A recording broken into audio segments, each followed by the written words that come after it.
Hello everyone, how's it going? My name is Ghostboy259, this is Reality Escape, and this is a show on Reality Escape called Quick Game, Quick Thoughts.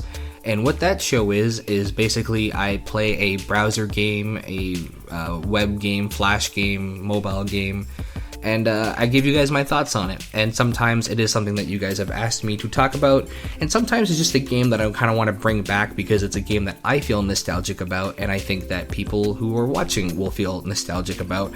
And today I'm going to talk about Tarnation because this is a game I feel very, very nostalgic about. It's this cool little flash game where you have seeds on the left, you have your clean water supply, and then you have these bugs coming in from the right. And your job is to take the seeds, turn them into flowers, have them attack the bugs before the bugs reach your water supply. I believe if you get 5, then you lose the level, although you do pick up right off at the same level that you lost at, which is nice. So the way that you use your seeds is actually very cool. You drag your cursor in a certain direction, and depending on which direction you go, will give you either red, blue, or yellow. As for the flowers themselves, the flowers actually have a little bit of health, so you'll see as they attack, they go darker and darker, and they will eventually die. So it's not like once you have red, they stay there forever. However, if they defeat a red bug and there's another red bug still on the screen, then they will all flock towards that one. They kind of have this little momentum thing going where they swing back and forth pretty wildly. So you can't exactly rely on just having a bunch and knowing that it will defeat the bugs and take care of it. You have to factor in that momentum swing that it does. And sometimes you can get lucky and it'll calm down and it won't be swinging back and forth. There might be a way to prevent that, maybe setting them in smaller bunches or something with a smaller center of gravity. I'm not exactly sure. But it does feel kind of cool when it's kind of like a pendulum swinging back and forth. Besides the flower health, the other thing is the bugs themselves. They all kind of act differently, but I'm not really sure how.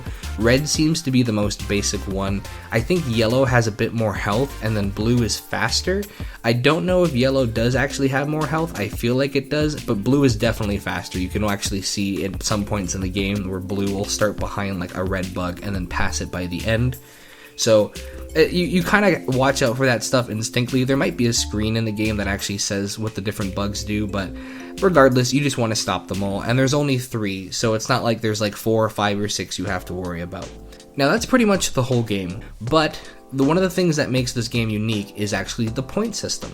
So I'm not a big point guy when it comes to games. I don't like playing games just to achieve a high score. I like it when games have a story, when games have a resolution, when games have something else besides just play until you get the high score. But I understand that's the root of gaming, and so when small games like this kind of came to PC and on flash games and whatnot, this is where that's where the games naturally went to. They weren't looking for this full experience, they were looking for flash games. Or sorry, they were looking for a point system rather. What I like about this game specifically is that you actually get points depending on how you play, and there are 3 things that you can do to get bonus points. Obviously you get points every time you destroy a monster and you end a level, but there are ways that you can get bonus points.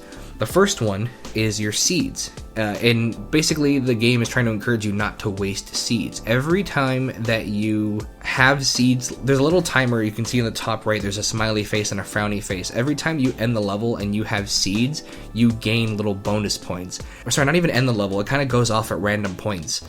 And if you have enough seeds for a long enough amount of time when it flashes, you'll actually get bonus points. You'll see that there's a little smiley flower on top, and that will actually grant you some bonus points as well. But basically you need to have seeds to do that, and it's not always the easiest thing to do because generally you want to try to use them all to guarantee that everything's going to be okay. But if you can hold on to some seeds and only use the bare minimum, you will get bonus points for that. The other way you can get bonus points is by close calls, and you'll see right near the water there is a darker shaded area. You will get bonus points if you defeat bugs in that specific zone.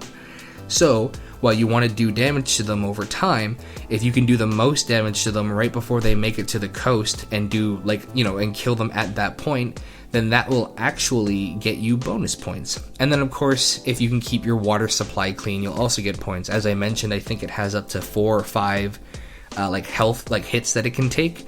but if you can, the less hits you take, the more points that you will eventually get. This game, it leaves it open to a lot of strategy, because suddenly now you're considering, okay, well, I can defeat this red one pretty easily, but I should wait until the end to defeat this red one. The other thing you have to factor in is trying to not waste your seeds and your flowers. So if you play the map enough and you kind of know what's coming next, and because like I said, when you end a level, it just resets you on the one that you're currently on, you can wait until the very end to say kill a blue one, knowing that another blue one's going to come up, and then have all your blue flowers attack that one.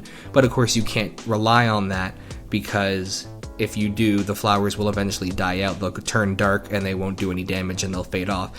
And if you have a bunch of blue flowers and there's no blue bugs on the screen, then the blue flowers will just go off the screen. So if you can actually time it correctly with when the next bugs spawn, then that will once again help you with that like seed bonus. After the I think it's 11 or 12 levels, I think it's 11 levels, the last one is actually a boss fight. It's a giant beetle that comes after you, and basically it has 5 colors on its back. It starts off with a red phase, and then it goes to a blue phase, and then to a yellow phase, and then back to a blue and red phase. And then when it's at the blue and red phase, I think you can attack both at the same time. I think at some point it actually, unless my game was just bugging out, it actually made it so I couldn't attack certain, I couldn't use certain colors. And I'm not sure if that had something to do with like the color that was on its back or something. It did take me a couple attempts to figure out how to beat the beetle, but once I did, it's actually a pretty good challenge. And actually the level before that I actually got stuck on quite a bit too. So it really is, it's a nice change of gameplay for the very last level. I mean, I wish the game was longer, but I think based off of the fact that the concept is so simple, I think they know they didn't need to make it longer. I think they knew that they had something really good here that was a short and sweet little thing. Like I said, it takes maybe 20-25 minutes to complete a level, and I'm actually going to throw the challenge out to you guys, because like I said, I'm not much of a point guy, but I want to see if you guys can play to the strengths of this game. Can you utilize the close calls? Can you save as many seeds as you can? Can you save your water? And so that is why I am going to challenge you guys to beat my score. At my very first playthrough, so I didn't play specifically to actually try to rack up a high score, but just naturally throughout playing, the score I achieved was 43,602, as you can see on screen. And so I'm going to challenge you guys to beat my score, and once you do, you can tweet it at me, you can tweet it at the channel, you can post just in the comments, although no one's going to believe you, so you might as well just take some proof or something. But really, I mean, it doesn't matter if no one believes you or not. But I'm genuinely curious if any of you guys can beat my score. I'm absolutely 1000% positive that you can beat my score, but I'd be very interested to see just what you guys can do. If you guys can take advantage and utilize this point system, get past the final boss. It's a really, really simple game. I mean, I feel like if you're watching a playlist of these episodes, I probably say it's a simple game all the time, but a lot of these ones are. But it's enjoyable, it's fun, the little momentum of the flowers going back and forth is always kind of fun. It's a good length for what it is. It doesn't need to be any longer than this, and it does bring me a lot of nostalgia. I do remember it being a little too tough for me. The final beetle fight was way too tough for me when I was young and playing this, and I have no idea how old this game is, but it must be old. It was nice to go back as like an adult and finish it, and I hope that other people have played this game. I hope other people have the same nostalgia that I do for it. I think it's, I don't know, it's not something that I see a lot of people talking about, and so if you go on YouTube, there's a couple of people who kind of show you how to beat the final boss and stuff, but I want to see if you guys can do it for yourselves. So let me know, go play, comment down below what your high score is. Be sure to, if you can screenshot it and tweet it at me on the Reality Escape Twitter account, I'll retweet you. And that's it. Like I said, it's a really short one this week, and just like last week, and I apologize for that. But if you're sticking around, I do have a mini, not an announcement, but I'm just going to say that next week, which I'm aware is December 25th, which is a special day for some people, but most of us do not have to work, I will still be releasing an episode, and I have something special planned for next week. So if you like this series, stick around, because there's going to be something really cool, and my buddy Cashman, who is in some of the podcasts on this channel, is going to be joining me for that episode, which might be a little bit longer actually. But then after that, I've got something really, really special to announce that I think you guys might like. You guys might hate it, which would be super uncomfortable, but hopefully you like it. So that's it from me, guys. Hope you have a great rest of the week. Once again, as always, I do have a long list of games. I can always use more. Go pick out games like this, your favorite obscure Flash games that you played on the computer when you were a kid. And let me know what your favorites are, and I'll touch on them and play them once I get down the list. I've got a long list to go. So have a good weekend, guys. Or the rest of the week, and then a weekend, and then happy holidays if you guys are on it, if you're off school, if you're off work or whatnot. Have a good one, guys. See you later.